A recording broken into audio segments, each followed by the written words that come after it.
Je voudrais expliquer ma conception de la théologie, l'attitude valable par rapport à Dieu, et j'emploie ce mot-là entre guillemets, parce que quand j'entends Radio Notre-Dame dire Dieu ceci, Dieu cela, moi ça me donne des boutons. Mais en tout état de cause, ce que je veux dire, c'est que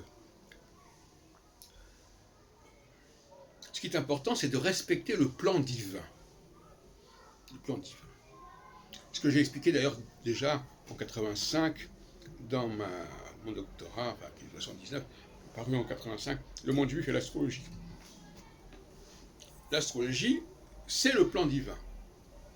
Donc, respecter le plan divin, me mettre en harmonie, me mettre personnellement, me mettre la société, puisque l'astrologie est d'abord un discours sur la société en accord avec le plan divin, c'est la meilleure façon d'honorer l'œuvre de ce Dieu.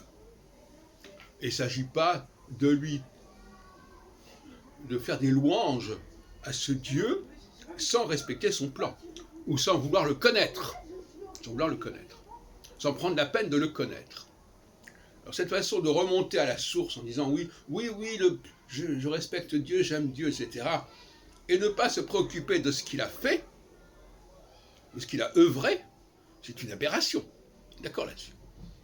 Donc, celui qui ne s'intéresse pas à l'astrologie, à une forme ou une autre d'astrologie en tout cas, si on admet que l'astrologie, bon, elle peut effectivement être abordée à différentes époques, de différentes manières, mais on sait que c'est dans l'astrologie que se situe le plan divin, et les astrologues sont là justement pour faire apparaître la cohérence de ce plan divin. Ils le font avec plus ou moins de bonheur, à différentes époques, mais l'idée, c'est quand même que c'est par là que ça se passe.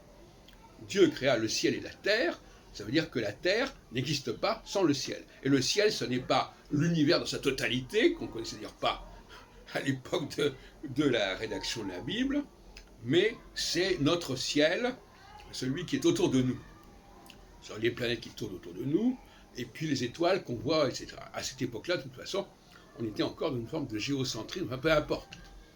En tout cas, respecter le plan divin, c'est en respecter les structures entre les hommes et les femmes, les structures entre les juifs et les non-juifs, et les structures entre les phases qui permettent ceci, qui permettent cela, ce que j'appelle les phases équinoxiales et solsticiales. C'est ça, respecter le plan divin.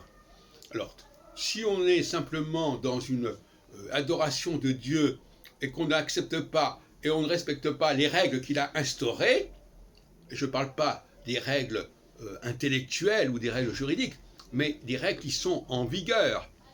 Parce qu'en réalité, il ne s'agit pas d'accepter ces règles, elles sont là. C'est de les reconnaître, de reconnaître leur existence et de reconnaître leur auteur. Mais il ne s'agit pas de les accepter.